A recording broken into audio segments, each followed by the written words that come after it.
Alright, so here we are, finding ourselves inside of Dondurn Castle, where today we'll find out what exactly the robber, where he actually has ran off to, I believe, or absconded. Welcome, you Dondurn. You are alive from Melroad Monastery, aren't you? King Scottfoot is waiting in the throne room. And if we talk to his buddy over here, Grant. A hearty welcome to you, Master Apprentice. The Grand Abbot informed us you were coming. Doormen don't really say much. Let's go ahead and head up to the throne room first before I do a little bit of exploring. Maybe. You're man, you look pretty serious. Hugh. Throne room is through these doors. You've been cleared to pass. Please proceed. Which, I will say the knights have a pretty sweet little attire here going on. And standing before us is the king and his right-hand man, what I'm assuming is Felsen. Why have you kept us waiting? We've had a serious robbery here, and the king has no time to waste, so be quick about it. With his epic goatee, and his low poly mustache and beard. Now if I can stop my controller from spouting that. Joe, you are the Master Apprentice the Grand Abbot has written about. Welcome to Dondurn. I know you are searching for your father, Lord Bartholomew, who is missing on his quest for the Eltel book. I would like to help, but first I must take care of a most pressing matter. You may have heard of the brazen thief who stole the Earth Orb from my secret treasury. I sent my troops in pursuit, but unfortunately they were helpless before his black magic, and now he blocks the road to Loch Kildery. If you are to continue your quest, however, the roads must once again be made safe. Basically, in not so many words, he pretty much tells us it's going to be our job to stop the bandit because his knights are, I guess they're just not up to the task of beating him. Which, if I can find the barracks, it's somewhere in the castle. I can talk to a couple of them and find out exactly what I need to, how I should probably prepare. Since the thief broke in here just recently, everyone who comes in has to be identified. I'm sure someone from the monastery can be trusted, though. Yeah, he's kind of useless. He's hanging out in the kitchen, eating some grub. Not being on duty. Head upstairs to the second floor. And we're upstairs, and that is, I'm assuming, a relative of Scottfoot's, maybe past king. Now, if I'm remembering right, the barracks should be down this way, I believe.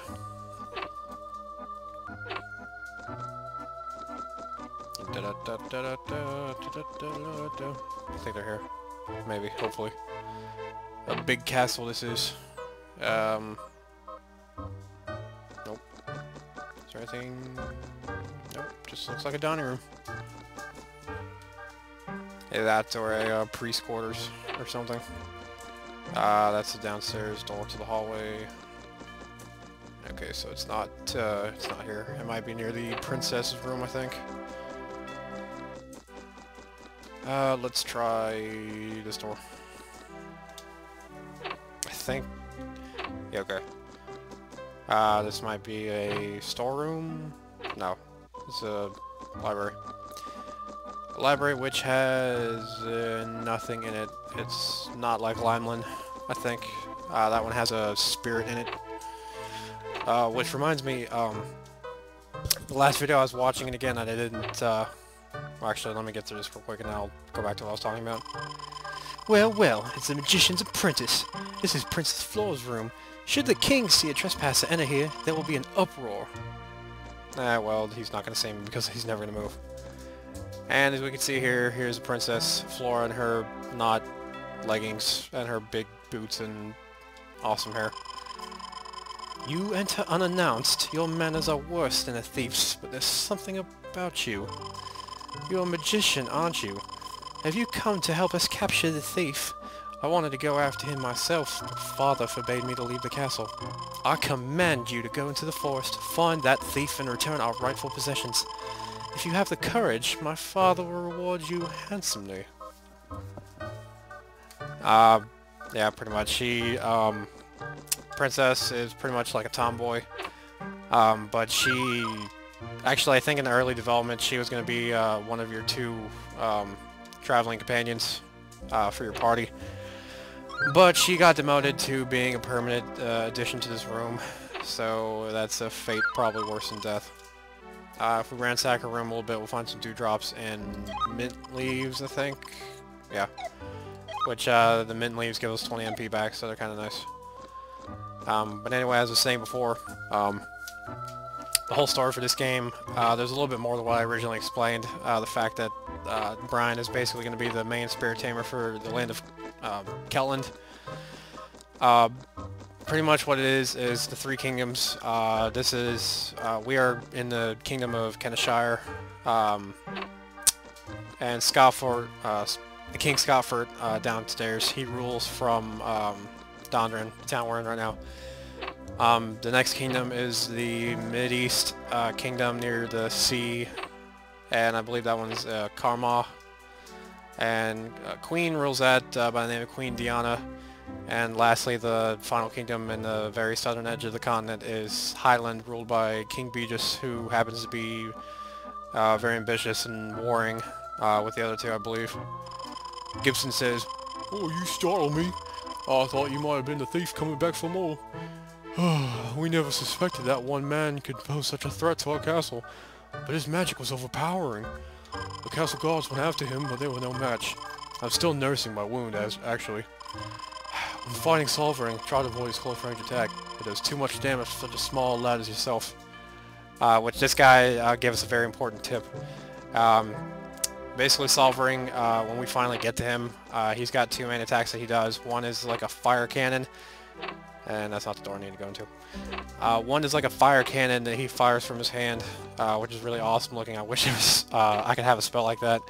And the second is a giant, he swings this giant godforsaken club into the ground and basically sends a bunch of dirt and mud and stuff flying at you with the earth magic. So that does about, I think if we were going to fight him right now, it would do about 25 damage a piece, so he could kill it. He could he could pretty much two-shot us and be done with it. So, but that was that. And so now that we know where the thief is and what we have to do, let's go down to Connor Forest and see if we can't sort this business out. Perhaps we might even reach some amicable terms with the thief. Give him some gold or something. But getting back to the story I was talking about, the Three Kingdoms, Highland, Highland, Karma, and Kenishire have basically like a peace treaty, because I'm assuming they were at war for some time, so they all kind of live in peace and whatever, aside from their nation's leaders having some ambitious thoughts or whatever. Specifically Beegis, I think. So, they had a peace treaty. Somebody came into the monastery in Melroad, stole the Eltail book. That has like, I think basically what it is just basically it's a magic MacGuffin that gives you complete dominion over the world, the magics, and houses a nasty monster or something inside of it. Basically it's just like, oh, this is pure evil and you need to stop it because that's just how it is, so go to it. And basically that's what that's why all the monsters are coming back, because the book got stolen, and I guess somebody's trying to use its dark magic or something to, what am I gonna say?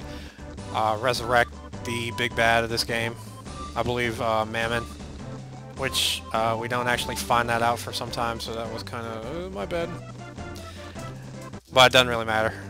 We'll go find out about it soon enough, actually. I think, I don't remember actually where, when in the game you find out that Mammon is the final boss. Or the one you're actually supposed to be trying to stop. So, you can see here, there's a spirit as soon as you come inside. And we get to see some new enemies. Kobolds, which I fucking hate these things with a passion. They have like, I believe they have about 40 HP, and they hit me for pretty good damage, so They can also hit you with a whirlwind kick, in addition to using their fireball magic. I believe they are, I want to say they're fire-based creatures, or fire elemented creatures. And the bats here, I think I can take these out in like one hit, maybe. Nope. They do massive damage with their little water pillar, and it's a good way in the beginning of the game to grind HP out of it. I should say out of them. As you can see here, there's two paths you can take. One leads to the exit, which is right, and the other leads to an X, which happens to also be where Solvering has his little base of operations. And if I can read that right, I think it says Signers. Signers and... I was going to say it said Evangelion, but that's probably not what it says. So let's head this way over towards where Solvering's at. To this little hut specifically. I don't know whose hut this is. It's never... oh god, what I want to say. Oh, I'm not... Man, I'm just having a rough day today. Gonna raise water a little bit so I can get some healing magic eventually. It's never explained upon whose hut this is, but I'm assuming this is the bandits where they're keeping clay pottery and whatever goods that they get from the townsfolk and passerbys on the roads or something. Merchants, I guess. Let's see, actually I want to go back towards the exit because there's some other stuff I need to pick up. And as you can see here, we have a new enemy, Frog Knights, straight out of Massive Damageville. These guys have about 40 HP too. I think they're on par with the kobolds, I want to say. Which, these guys might end up kicking my butt.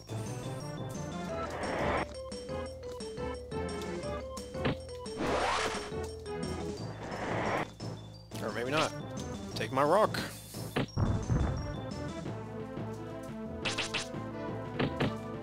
Oh god. No, oh, that's it. Oh man, I got so lucky! I didn't mean to accidentally cancel out my turn, which luckily I was able to dodge all that so I didn't end up going back to the inn. That would have been pretty embarrassing on my part if I did. So let's see if we can mop up the floor with this guy real quick. He's wind-based, I think, so he's only got the tornado spell and wind cutters, which right now his magic is actually all these things in here are pretty powerful for what I'm at right now. So we're gonna have a little bit of trouble, but it's gonna be easier for me to grind up when I need, or at least for a little bit on screen. I will probably try to get through the rest of this little area and possibly go back to... I don't have any more... Damn. I don't have any more bread, so I just have to use a honey bread, I guess. I'll go through here a little bit and see if I can get to the end of at least this path, and then I'll probably do some off-screen grinding and just come back. Because I don't think you really want to watch a whole video of just me grinding up. So take my fireball! Kudasai! Oh, psh, I thought I had that there for a minute. Let's see, have a rock.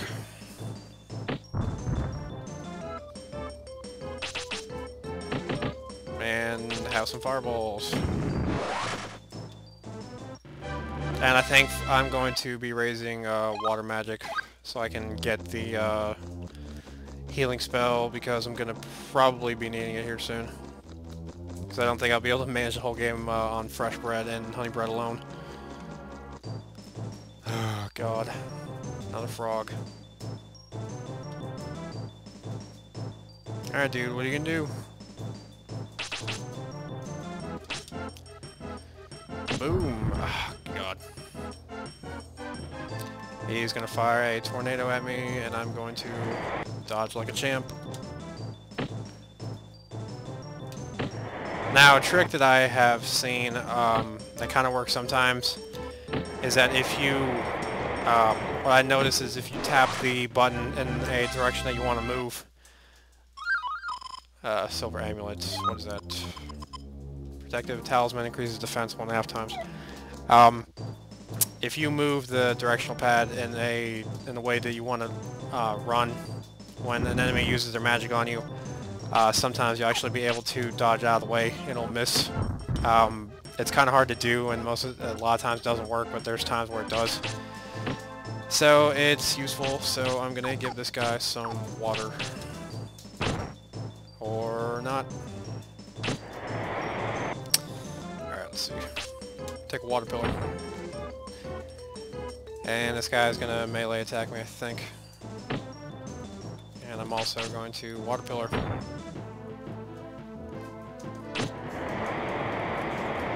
Again! Yeah, what I noticed is that right when they do their attack, if you press it at the exact, like, right before it's supposed to hit you, you can actually get out of the way. But it's kinda... it doesn't always work. Fresh bread, that's exactly what I needed. Thank you. Thank you, game. Now I think that the kobolds will actually drop fresh bread for you if you don't have any in your inventory. Most of the enemies that you come across in the world will drop stuff based on what you have in your inventory at the time. So these guys will drop fresh bread on occasion. I think the Mario Nasties will drop... I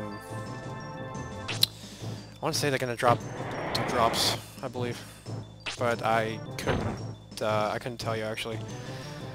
Which, speaking of drop rates, I actually have the strategy guide for this game, which I should bust that out here soon. I think I'm going to do that in the next video because it has all the enemy stats in there for me, so I don't have to use water magic to tell you what their stats are, I believe. Now, if I'm remembering right, there should be another spirit. Nope.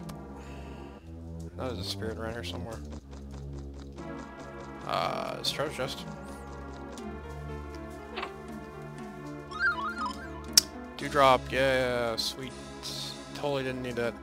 Now, if we try to skip out on getting past this, as you can see, the gate's locked up pretty tight. I'm assuming it's Solvering's doing.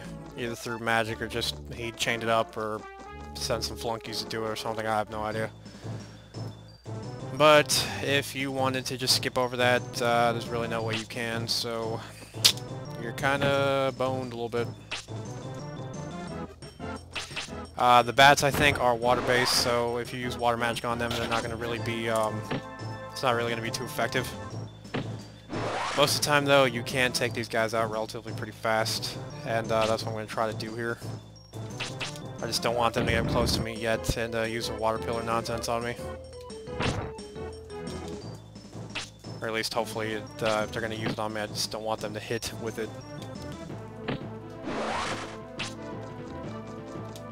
Because I am probably going to grind on these guys for a good bit of HP and defense gains. Since I can't get access to the next area yet. In the next area there's a couple enemies you can just do straight defense grinding for a while on, which is probably what I'm going to do. And let's see if I can take this guy out before he takes me out. Which is going to be really close. Let's... oh my god. Nope, I'm not fighting both of these guys. I will, however, use a... do I want to use that yet? I'm going to see if I can get... yeah, I'm probably going to have to use it.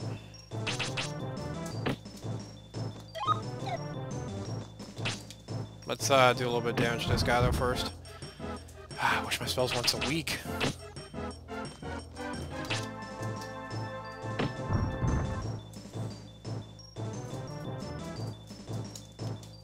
And tornado.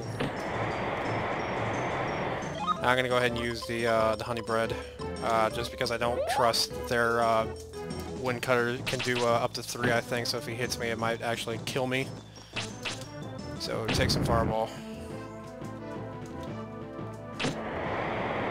And take a staff. Now, if I can get the wind magic, or not the wind magic, but the water healing spell, then I'll be pretty alright. For a little bit at least, I'll be able to heal some of this damage up that they're doing to me. And take some wind cutter. Oh my god, it's so weak. Yeah. Oh my Jesus, come on, Brian. There we go, that's what I needed. Come on, spirit up. Damn. Okay, trying to think of what I want to do next. I'm gonna head down this path a little bit and see if I can't get a quick level up or find a spirit or something. Yep, these guys will... I think these guys actually should be able to give me what I need, because they don't do too much damage, I think. And... no. So, more magic. And I believe these Mario Nasties are Earth-based, even though they use wind magic. Which, surprisingly, I was kind of expecting most of the enemies you're going to fight in the first forest to be predominantly earthen-based because of the fact that he stole, Solvering stole, what is it, the Earth Orb, I believe? Fresh bread. Could have used that before I used my honey bread. Thanks, game. Thank you for looking out for me. Is that a spirit I see? No. Of course not. That would be silly. God, these things are ugly. Oof. You, my friend, are going to give me something important, though. You're going to give me another level up. I'm going to call it because I know it. I can feel it in my heart.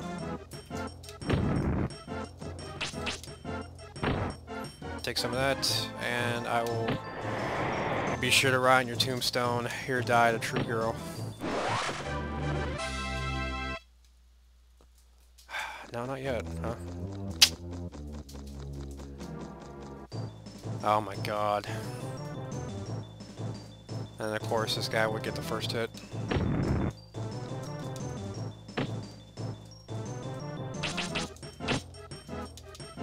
Yeah.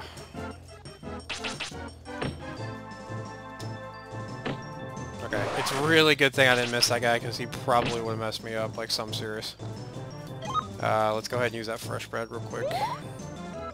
I should, if I'm gauging this right, I should hopefully get the level up that I need off of these guys here soon. So all it is a matter of outlasting them before they can outlast me. Which, they're in the perfect range for this.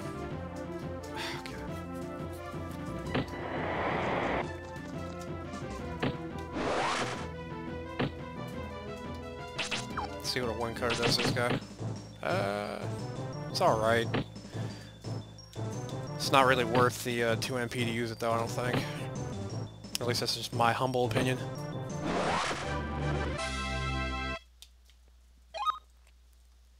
And finally at level 7 we have access to the healing spell. One of the most, if not the most important spell in this game. This is like basically the first thing that everybody bum rushes for. And when I was a kid, I actually had no idea that you got a healing spell, and water, I believe, was like my last raised stat. So I didn't get it, this entire dungeon, I think, the first forest, I didn't get it at all until I was out of it, actually. And Solvering, he was kicking my butt for a while. Now that we have some way to heal ourselves, we might actually be able to take these guys out without resorting to cheap tactics.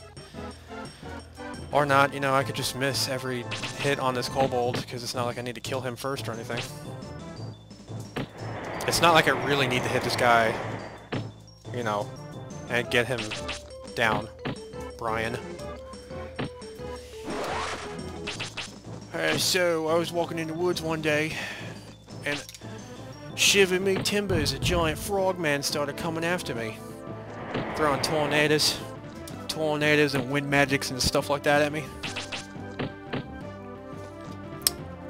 Oh god. Please, Brian. Stop missing, God. Oh, so I can hit him in the butt, but you can't hit him face to face. Okay. I see how it's gonna be.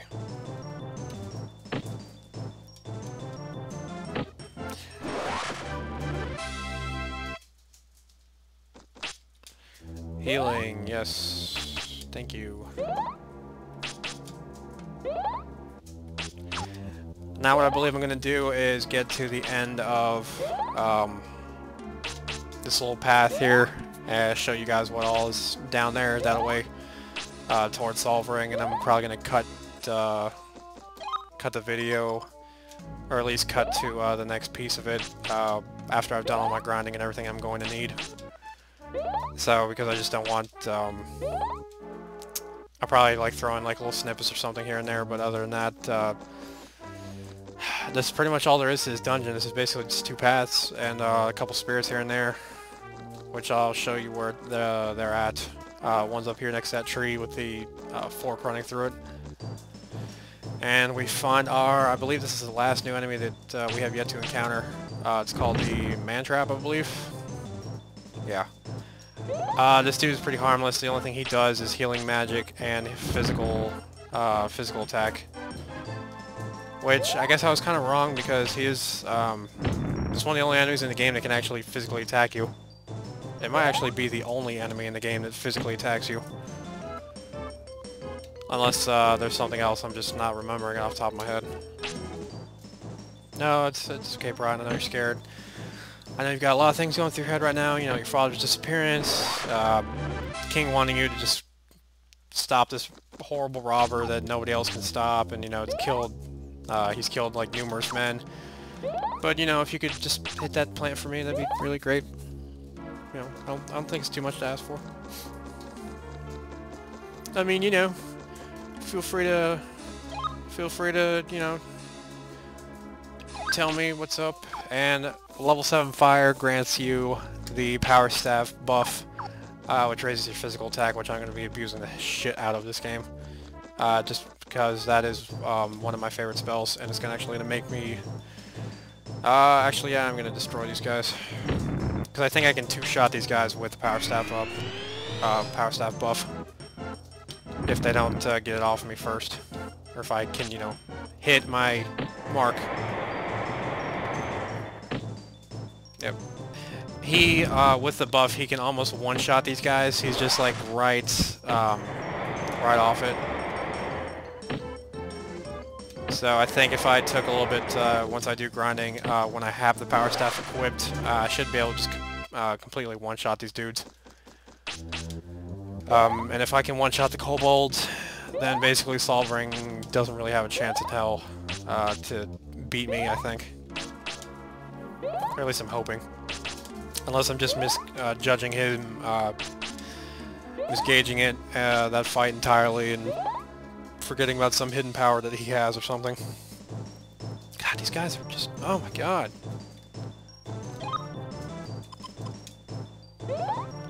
Use Dewdrop, get some MP. Use Rock, get a 6. Oh boy, I'll be so glad when I'm out of here. Power Staff.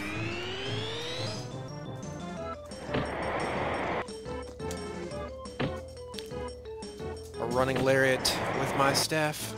Kaboom! I'll buff myself one more time. Actually, no, I don't need a buff. I'm however gonna use some fire magics. I could have had him, Brian. You could have had him. As you can see, we're starting to take a lot less damage from things now. This guy's tornado was doing like 6 or 7 to us when we first got here, but now it's only doing 3. Because, Brian, if you're not gonna fucking hit him, then... Jesus. You might as well just give up now, mate. So as you can see, our defense has gone up, agility's gone up. I think our defense has gone up about like 3-ish, maybe. So, we're actually not too far out from where the end of this is. So I'll probably be cutting the video here shortly to my grinding off screen I'm going to do, since there is nothing else to really discuss. So I think what I might actually do also is give a couple tips and tricks to what I usually do for grinding in here. So that should be kind of interesting, I hope.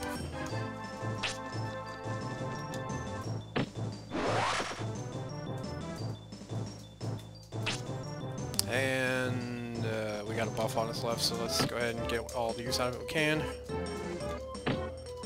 Wow, this one's lasting a long time. Usually only lasts like 2 rounds.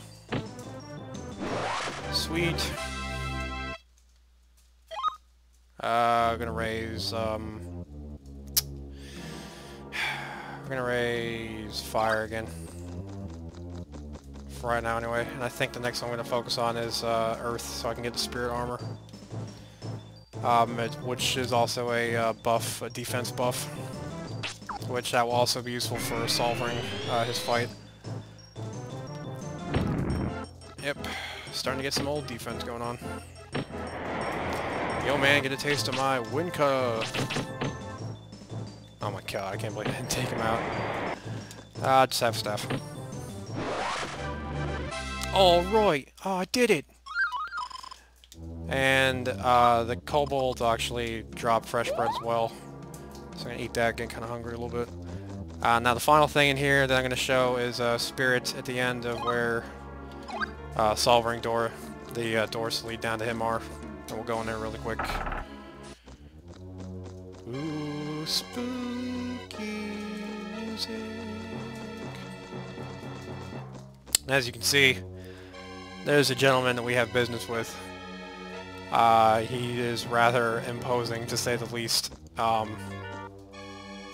Which, surprisingly, he doesn't automatically just start walking towards you, like, once you come within range of him. You have to go, like, right down past the little parapet.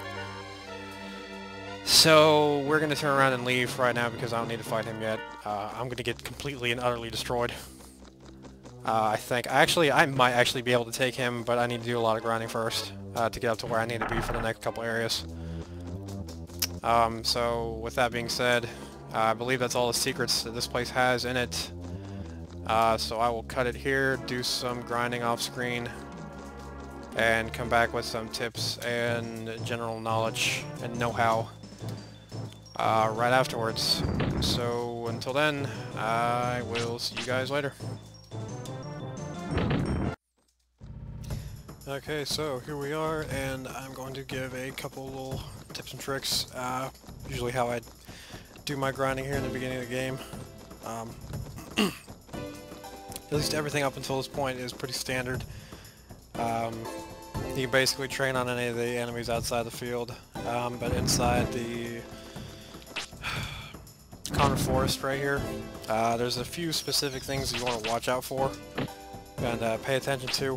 The first being that the best enemies to do grinding on that I've found are groups of kobolds and groups of bats, and possibly bats and man-eaters. The Marionasties and the Frog Knights really don't give them enough experience or do as much damage output as the other groups of enemies do. So it kind of makes them a little bit it's a little less intuitive to grind on them and waste time doing that than to just do it on the bats.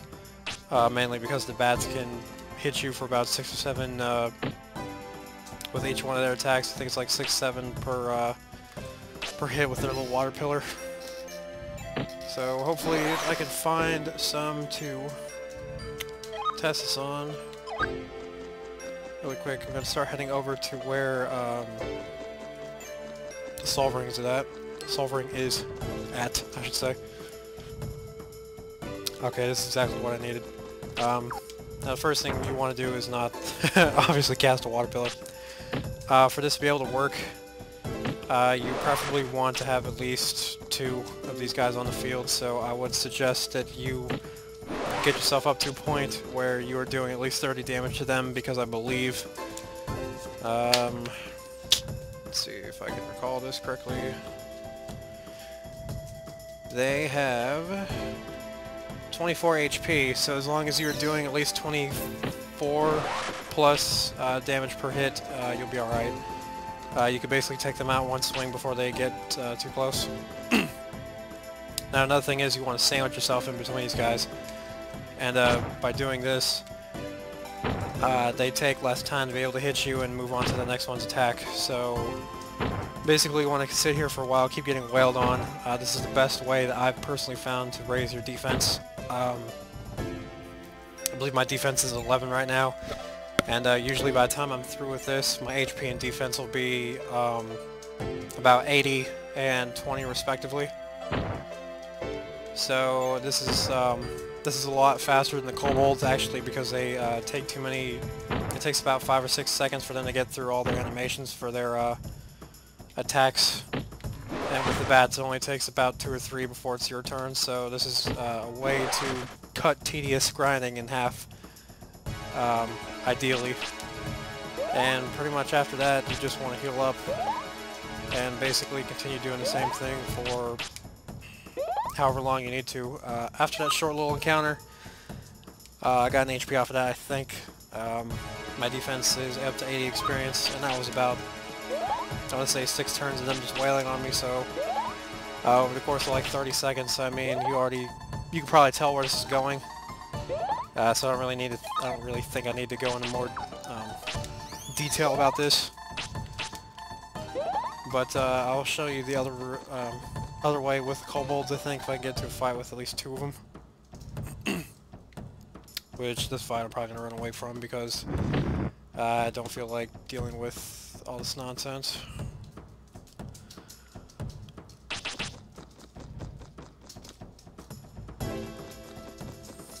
Get a little bit of HP back before I start spending it on healing again.